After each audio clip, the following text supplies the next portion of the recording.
It's another beautiful day in Canada, Alberta. We're above zero today, which is around 32 degrees Fahrenheit. And this is my favorite revolver of all time. It's the Uberti version of the 1860 Army Colt.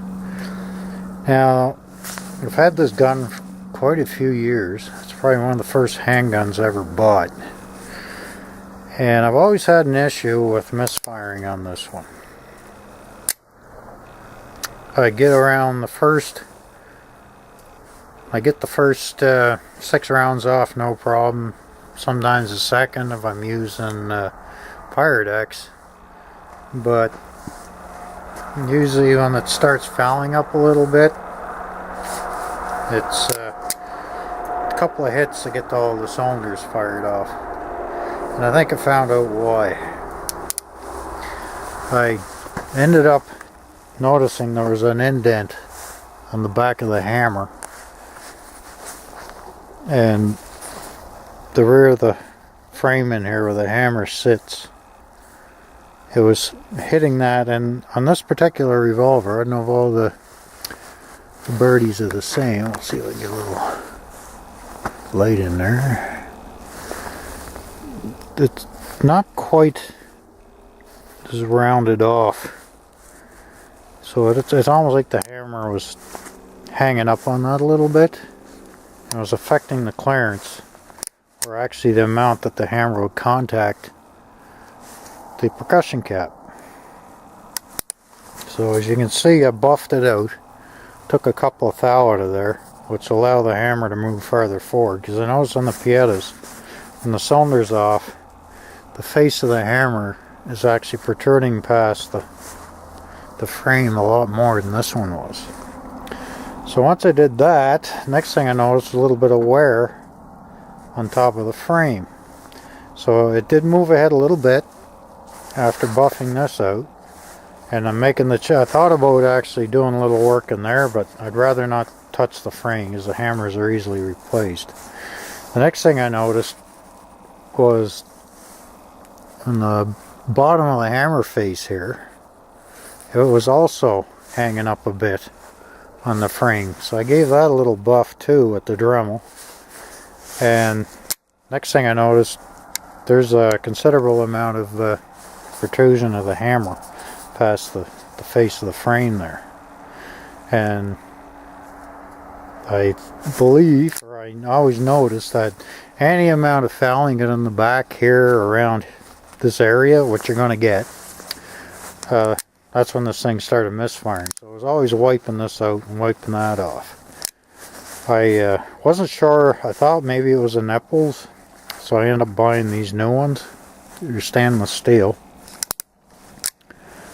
I forget the name of the company. I'll put a comment in there as the name of the company that makes them, but they're supposed to be quite an improvement. All the cowboy action guys use them. So I brought out a can of 3F black Go-X powder, and because of the fouling, so this will be a second attempt at resolving that problem with this revolver. And I got a feeling I might have it licked. I mean, if I can have luck with that flintlock, I can probably sort out anything. So I'll load this up and we'll start making some smoke and noise here.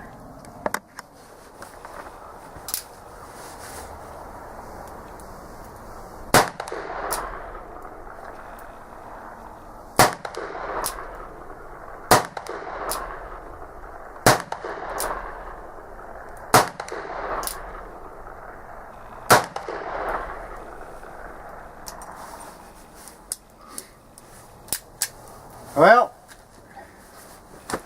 first rounds always do go well. So I'll load her up again and see what happens.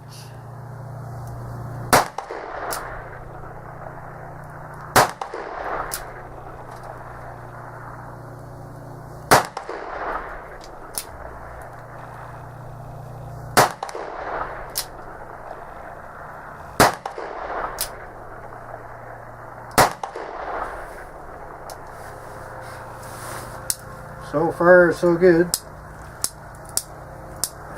Get rid of those pesky spent caps.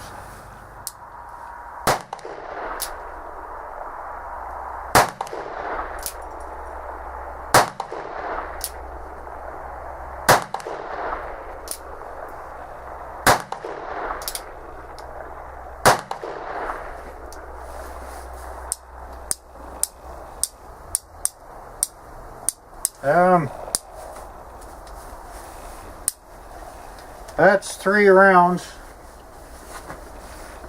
and that is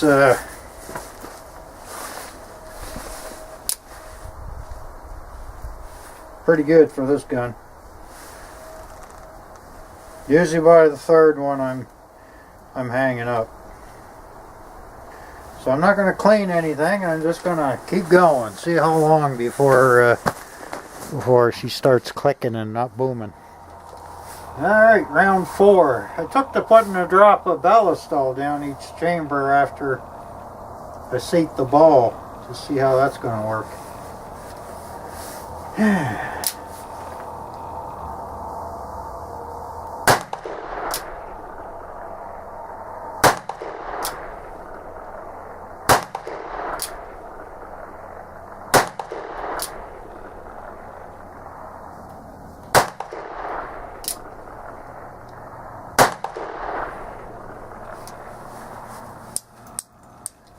As it gets colder, those caps get a little more difficult to put on.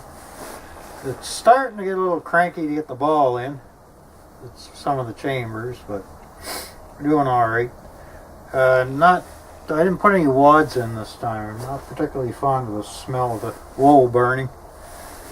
But I did put a drop of ballistol in the ball after loading. Let's see what happens here.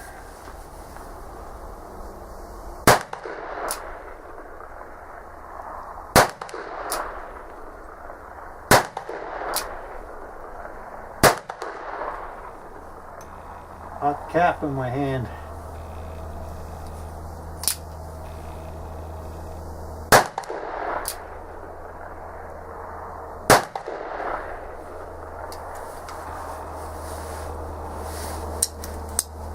I do love this revolver. And this drop of ballistol in the front and rear of the cylinder is the difference of this thing continuing to fire non-stop like that.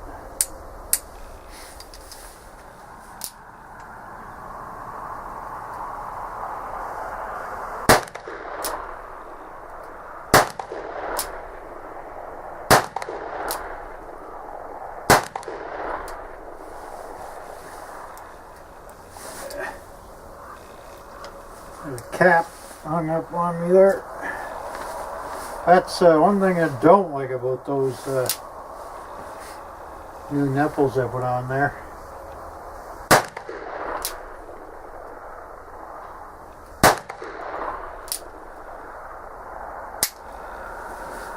Whew, there's a flinch. As they blow the percussion caps to pieces, those pieces tend to drop down the back of the cylinder, which is not good.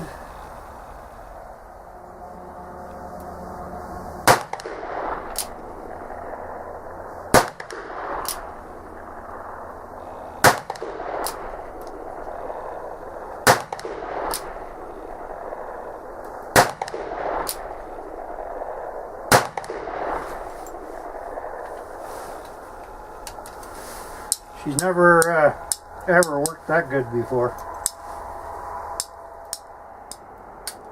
Whoa, first misfire.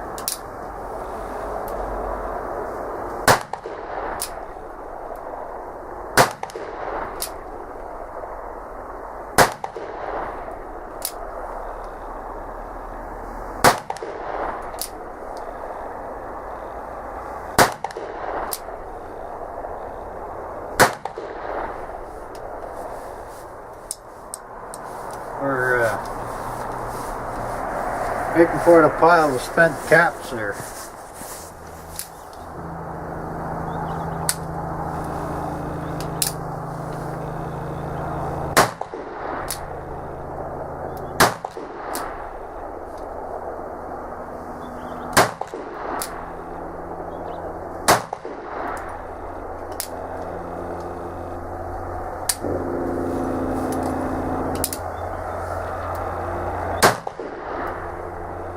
Starting to hang up now, but I'm not going to complain about it.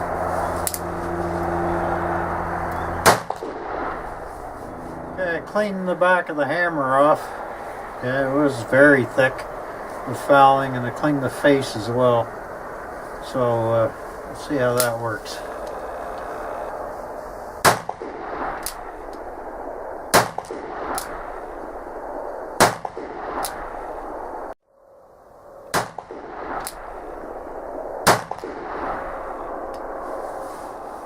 Boy, those nipples sure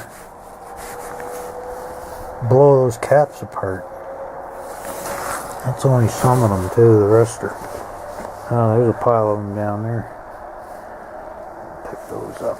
Here's a little group on top with this target of 25 meters. So these things seems to be an Uberti thing, shooting high. So targets are overkill. I forgot my zombie gopher targets. Yeah, even a 100 meter. You can see, or 50 meters, sorry. All the holes are on the top end of the target. So actually, it didn't do too shabby. You know, especially I was shooting quite rapidly. So bottom half of the target's unscathed.